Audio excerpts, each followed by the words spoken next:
Hello guys नमस्ते नेप्लिस पढन च्यानलमा तपाईहरुलाई स्वागत छ। आजको भिडियोमा चाहिँ म तपाईहरुलाई डेनमार्क आउँदाखेरि चाहिँ तपाईहरुले के सामान लिएर आउँदाखेरि चाहिँ बेस्ट हुन्छ, राम्रो हुन्छ, तपाईहरुलाई यहाँ आएपछि सजिलो हुन्छ भनेर त्यो बारेमा आज म भिडियो बनाउने छु। यो क्वेशन मलाई धेरै जनाले सोध्नु भयो, कमेन्टमा पनि धेरै जनाले यसको बारेमा भिडियो बनाउनु भनेको कारणले गर्दाखेरि मैले यो भिडियोहरु तपाईहरुको लागि स्पेसिफिक तपाईहरुको लागि भनेर बनाएको हो। आई होप यो भिडियो तपाईहरुले इन्जोय गर्नुहुनेछ।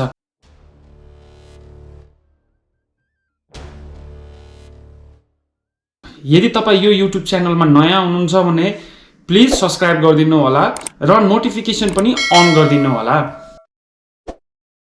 सबैभन्दा इम्पोर्टेन्ट भनेको डकुमेन्ट्सहरु हो। भन्नुको अर्थ तपाईको डकुमेन्ट जे छ सबै डकुमेन्टहरु तपाईसँग लिएर आउँदाखेरि चाहिँ बेस्ट हुन्छ है।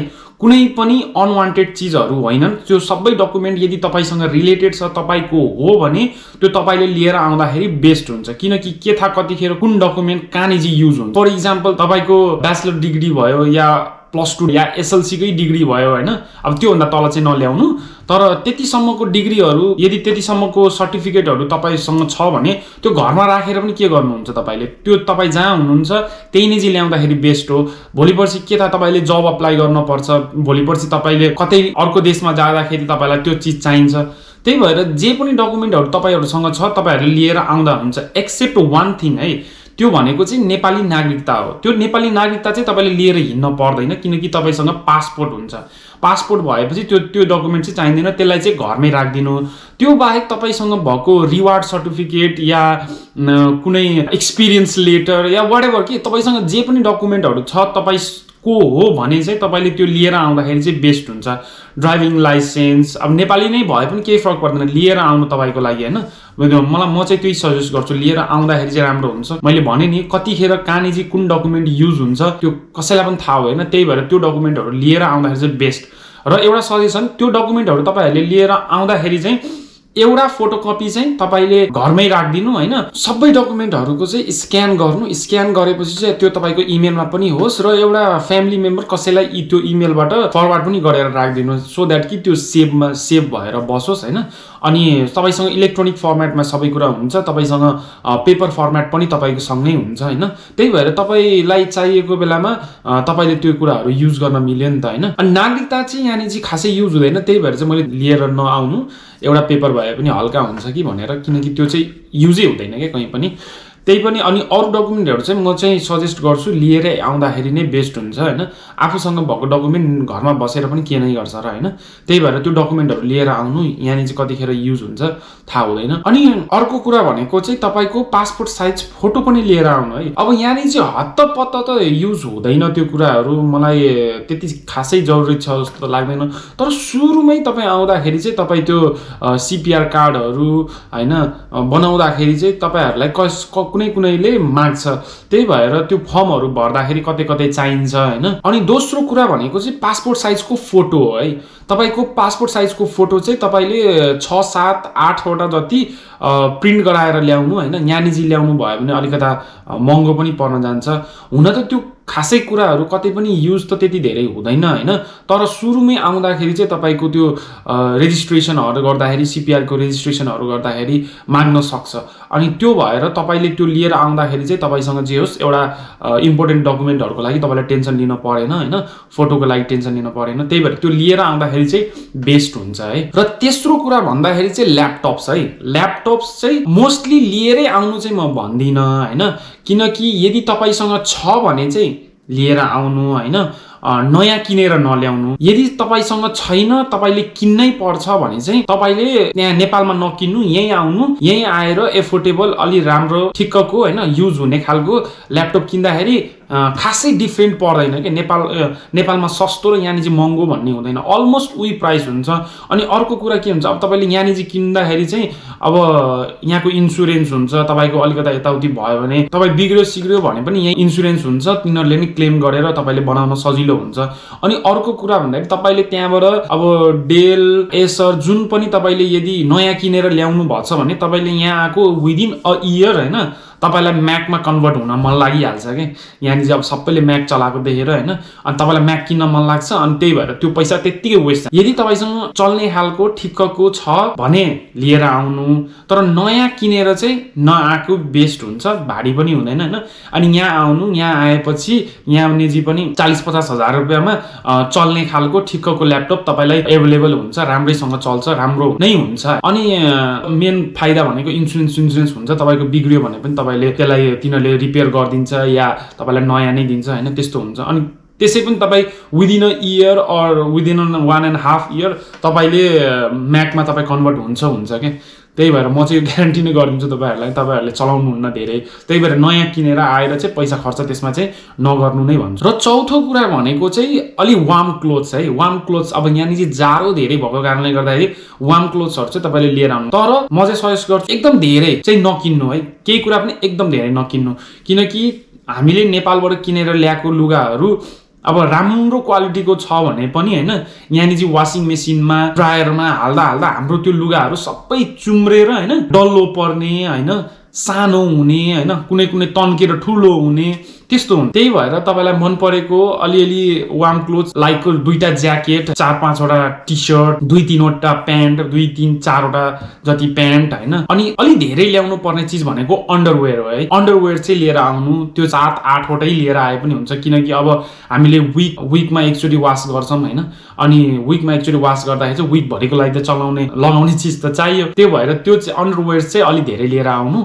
अनि अर्को कुरा भनेको चाहिँ त्यो थर्मल अन्डरवेयर हुन्छ नि एउटा, भन्नु गर्दा त्यो के भन्छ ट्राउजर जस्तो हुन्छ नि, एकदम भित्रबाट लगाउने, भित्रबाट तल पनि माथि पनि लगाउने हुन्छ नि, त्यो न्यानो बनाउने हो। त्यो पनि 1 सेट 2 सेट जति लिएर आउँदाखेरि पनि हुन्छ, किनकि सुरुमा हामीलाई आउँदाखेरि चाहिँ एकदम जाडो लागेको हुन्छ क्या, यहाँ चाहिँ एकदम जाडो हुन्छ हैन। अनि हामीलाई चाहिँ 81 यस्तो चिसोमा आउँदाखेरि चाहिँ अलिक बढी नै चिसो भइरहेको हुन्छ के। अनि त्यो पनि अब धेरै त नल्याउनु, किनकि एउटा 2टा भए पुग्छ। अझ तपाईको लगाउने बानी छैन भने त एउटा मात्रै ल्याए पनि हुन्छ, यदि तपाईको लगाउने बानी छ भने 2टासम्म ल्याउँदाखेरि हुन्छ। किन भन्दाखेरि तपाईले फर्स्टको 1 इयर चाहिँ लगाउनुहुन्छ, तपाईँ जाडो लाग्छ तपाईँलाई हैन, लगाउनुहुन्छ, त्यसपछि अर्को जाडोमा चाहिँ तपाईँ युज टु हुन्छ के, अनि तपाईलाई त्यति खासै धेरै त्यो चीजहरू चाहिँदैन। अनि अब लुगा भन्दाखेरि अब अर्को के भनेको चाहिँ एटलिस्ट 1 पेयर चाहिँ हैन ग्लोभ्स लिएर आउनु है। ग्लोभ्स अब जाडो हुन्छ, त्यही भएर ग्लोभ्स ल्याउँदाखेरि चाहिँ बेस्ट हुन्छ। यहाँ आएर नयाँ किनिरहनु भन्दाखेरि फर्स्ट इयरको लागि चाहिँ हामी सकेसम्म सबै कुराहरू सस्टेन गरेर हैन नेपालबाटै लिएर आउँदाखेरि चाहिँ सजिलो पर्न जान्छ। अनि ग्लोभ्स अनि एउटा टोपी, जाडोमा लगाउनलाई एउटा टोपी। तपाईँ टोपी लगाउने बानी छैन भने पनि एउटा एटलिस्ट एउटा लिएर आउनु हैन, कहिलेकाहीँ बाहिर एकदम चिसो भइरहेको हुन्छ। अनि ज्याकेटहरू किन्दाखेरि पनि सकेसम्म हैन टोपी भएको खालको ज्याकेट किन्नु भयो भने चाहिँ अलिक सजिलो हुन जान्छ। कि त टोपी भएको जस्तो ज्याकेट किन्ने अनि टोपी नल्याए पनि हुन्छ, तर आई सजेस्ट एउटा टोपी चाहिँ एटलिस्ट लिएर आउनु जाडोमा लगाउनको लागि हैन, त्यो चाहिँ एकदम जरुरी हुन्छ। अनि अब अर्को चीज भनेको चाहिँ सक्स है। मोजा पनि तपाईले लिएर आउनु हैन, मोजा पनि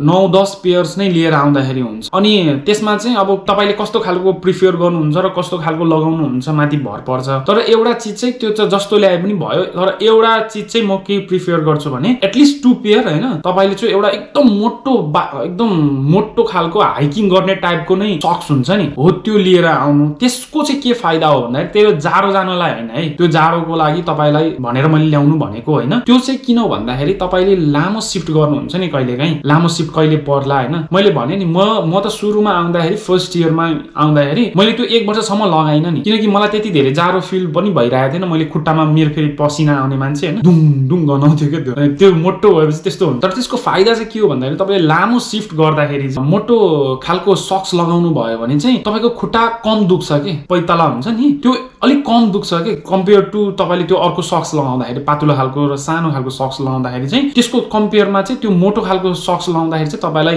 एकदम कम्फर्टेबल र खुट्टा पनि कम दुख्ने खालको। त्यही भएर तपाईको यो पैतालाहरू अलि बचाउनको लागि, अलि कम दुख्नको लागि एटलिस्ट एउटा 2टा पेयर लिएर आउनु, त्यो लगाएर काम गर्नु, डिफरेन्स थाहा हुन्छ तपाईलाई। अनि अब त्यही हो, अब लुगाहरूको कुराहरू यस्तै हो, तपाईलाई अब जस्तो प्रिफर गर्नुहुन्छ त्यस्तै लिएर आउनु। तर टन्नै हैन हामी फेरि भएपछि चाहिँ यस्तो जाडो जाने खालको लुगा लिएर लिएर आउँछौँ कि त्यो लगाउनै नमिल्ने हालको, त्यस्तो चाहिँ नगर्नु है। मैले पनि नेपालबाट आउँदाखेरि त एकदम के अरे अनावश्यक सपिङ गरेर आएको थिएँ कि मलाई अहिले फिल खासै राम्रो लाग्दैन कि त्यो कुराहरू। मलाई चाहिने नचाहिने सबै लुगाहरू किनेर ल्याएर, त्यही भएर त्यस्तो चाहिँ तपाईँले नगर्नु, ठिक्कको लुगा किनेर आउनु। किनकि तपाईँ यहाँ आएपछि तपाईँले लुगा किन्नु नै हुन्छ। उहाँको लुगा भएपछि चाम्रो भएर सानो भएर होइन कुम्चिएर त्यो डलो पर्न थाल्छ कि नेपालको लुगाहरू। त्यही भएर अब यतैको लुगा आएर बिस्तारै अलिअलि किन्नुहुन्छ। तर जे होस् सुरुको केही समयलाई सस्टेन गर्नलाई तपाईँलाई लुगा त चाहियो। त्यही भएर त्यो लुगा त्यो हिसाबले चाहिँ तपाईँले लुगा किन्नु, अनावश्यक धेरै लुगाहरू चाहिँ नकिन्नु है। अनि कम्फोर्टेबलको लागि एउटा ठिक्कको ट्राउजर या एउटा मोटो ट्राउजर, एउटा पातलो ट्राउजर, यस्तो खालको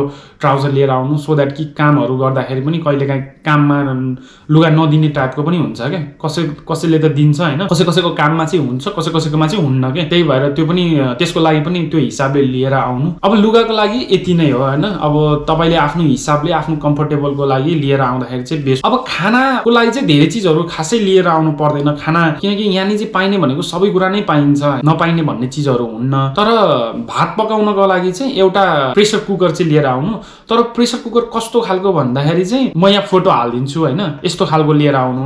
किनकि तपाईँले यहाँनिर चाहिँ इन्डक्सन चुलोहरू हुन्छ, कतै कतै चाहिँ फायरवाला चुलो पनि हुन्छ होइन, त्यस्तोमा चाहिँ अर्को खालको चल्छ होइन। तर फ्ल्याट सर्फेसलाई मात्रै भन्नुको चाहिँ कुनै पनि भाँडाको फ्ल्याट सर्फेसलाई मात्रै त्यो चुलोले लिन्छ के, नत्र भने चाहिँ तपाईँको अलि यस्तो कर्भ भएको कुकरहरू तल हुन्छ नि, कर्भ भएको टाइपको त्यो चुलोमा पकाउने, त्यस्तो खालको भएपछि त्यो चुलाले नै लिँदैन क्या। चाउचाउ साउचाउ तपाईँ यदि खाने क्रेभिङ हुनुहुन्छ भने चाहिँ त्यस्तो धेरै बोकेर नल्याउनु। सुरुको इनिसियली 4-5 डेज 1 विक तपाईँलाई एकदम जरुरी पर्ला होइन, त्यो बेलामा चाहिँ तपाईँले त्यो बेलाको लागि चाहिँ 8वटा 10वटा जति 2वटा जति बिस्किट, नत्र म त त्यो पनि प्रिफर गर्दिनँ। चाउचाउ तपाईँलाई एकदम क्रेभिङ हुन्छ या खान मन लाग्छ तपाईँलाई भने चाहिँ 5-6वटा चाउचाउहरू लिएर आउनु। 2-4 दिनको लागि सुरुमा आउँदाखेरि चाहिँ हामी आउँदाखेरि चाहिँ अब थाहा नहुँदाखेरि चाहिँ त्यो ड्युरेसनमा चाहिँ तपाईँले त्यो युज गर्न मिलोस् भनेर त्यो चाहिँ तपाईँले लिएर आउँदाखेरि चाहिँ ठिकै हुन्छ। अनि अरू खानाहरू सबै यहाँ नपाइने भन्ने चिज केही पनि हुँदैन क्या, बस हामीलाई थाहा हुँदैन कहाँ पाइन्छ।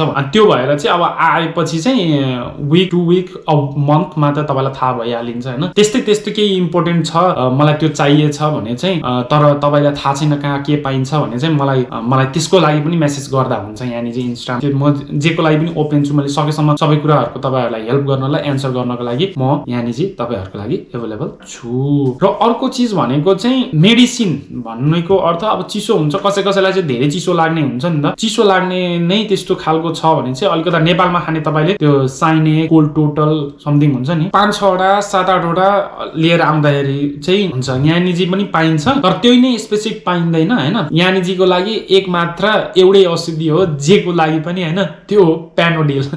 यहाँको डक्टरले तपाईँलाई जे हुँदा पनि त्यही नै दिन्छ होइन, त्यही नै खा भन्छ। कोल्ड हुँदा पनि त्यही खा भन्छ, हेडेक हुँदा पनि त्यही खा भन्छ, फिभर हुँदा पनि त्यही खा भन्छ होइन, जे भए पनि त्यही खा। त्यही भएर तपाईँले त्यो अलिअलि 2-4वटा केहीको औषधि तपाईँलाई लिएर आउन मन छ भने चाहिँ त्यो लिएर आउँदाखेरि चाहिँ हुन्छ। सुरुको केही समयको लागि तपाईँलाई त्यो युज, अब पछि त तपाईँलाई त्यो चाहिँदैन। अनि सुरुको लागि चाहिँ सुरुमा अब मौसम चेन्ज होला के होला होइन, यहाँको औषधिले काम नगर्ला। त्यही भएर आफ्नो औषधि यदि तपाईँलाई यो मैले खाँदाखेरि चाहिँ मलाई यो खाएपछि चाहिँ निको हुन्छ भन्ने टाइपको छ भने चाहिँ अलिअलि लिएर आउँदा, धेरै चाहिँ लिएर नआउनु, अलिअलि लिएर आउँदा। किनकि मैले पनि त्यसरी नै लिएर आएको थिएँ, मैले चाहिँ अलि धेरै नै लिएर आएको थिएँ, प्याकेटै लिएर आएको थिएँ, जुन राम्रो पनि होइन होइन। अनि एयरपोर्टमा पनि टेन्सन दिन सक्छ धेरै ल्याउनु भयो भने होइन, त्यही भएर त्यसरी नल्याउनु। अनि त्यो धेरै मैले लिएर आएको थिएँ, आखिरमा त्यो एक्सपायर भएर गयो नि त। त्यही भएर त्यो जरुरी चाहिँ छैन है, जे पाइ त्यही लिएर आउँदा त्यो त्यति धेरै लिएर आउन चाहिँ जरुरी चाहिँ छैन। अनि एउटा मेन कुरा, घरमा आफ्नो फ्यामिलीसँग टाइम राम्रोसँग स्पेन्ड गरेर, साथीभाइसँग टाइम राम्रो स्पेन्ड गरेर टन्नै मेमोरीहरू चाहिँ लिएर आउनु। त्यो चाहिँ यहाँ आएपछि काम लाग्छ होइन, यादहरू। किनकि तपाईँले त्यो मिस गर्नुहुन्छ होइन, फेरि विदेश आइसकेपछि त्यो समय आउला नआउला। त्यही भएर मेन भनेको त अझ झन् म भन्छु फ्यामिलीसँग राम्रो स्पेन्ड गरेर आउनु होइन, एउटा राम्रो मेमोरी राम्रो गरेर आउनु। भोलि पर्सि तपाईँहरूले मिस गरिरहनुहुन्छ, त्यही पनि अब जान मिलिरहेको हुँदैन, कति कुराहरू हुन्छ। विदेश एकचोटि आइसकेपछि एउटा प्रब्लम सल्भ भएपछि जान्छु भन्यो, फेरि अर्को प्रब्लम आउँछ, एउटा अर्को प्रब्लम सल्भ भएपछि जान्छु भन्छ, फेरि अर्को प्रब्लम आउँछ। त्यही भएर टन्नै मेमोरी अनि टन्नै माया लिएर आफ्नो परिवारको होइन, मेन भनेको आफ्नो आमा बाबा माया टन्नै लिएर आउनु होइन। हैन भोलि पर्सि तपाईले धेरै मिस गर्नुहुन्छ उहाँहरुको अनि अर्को कुरा पनि लिएर आउनु नेपालको झण्डा त्यो चाहिँ लिएर आउनु है यहाँ आएपछि चाहिँ हैन देशको पनि माया लाग्छ देशको एउटा चिनो होस् जस्तो पनि हुन्छ मैले चाहिँ लिएर आएको थिएन मैले ल्याउन पनि पाएको थिएन याद पनि भएन लिएर आउँछु भन्दा भन्दै पनि मैले त्यतिखेर किन्न पाएको थिएन हैन हतारमै तर यो चाहिँ मलाई मेरो एउटा दादाले हैन उहाँको मम्मी बाबा हैन अंकल आन्टी हिजो भर्खर आउनु भएको थियो हैन अनि उहाँहरुले चाहिँ मलाई यो ल्याइदिनु भएको थ्यांक यू सो मच दाइ हैन thank you so much uncle aunty हैन अब आजको लागि चाहिँ यति नै हैन guys thank you so much for watching माया गरिदिनु होला यदि केही कुनै स्पेसिफिक कुराहरु सोध्न छ या तपाईलाई मैले केही गर्दिन सक्छु भने चाहिँ मलाई इन्स्टामा मेसेज गर्दा हुन्छ अनि यसरी नै माया गरिदिराख्नु होला कमेन्ट गरिदिराख्नु होला यदि तपाईहरुलाई कुनै स्पेसिफिक भिडियो चाहिएको छ या कुनै बारेमा बुझ्न चाहनुहुन्छ भने म त्यसैको बारेमा भिडियो बनाउँला next time anyways thank you so much have a nice day bye by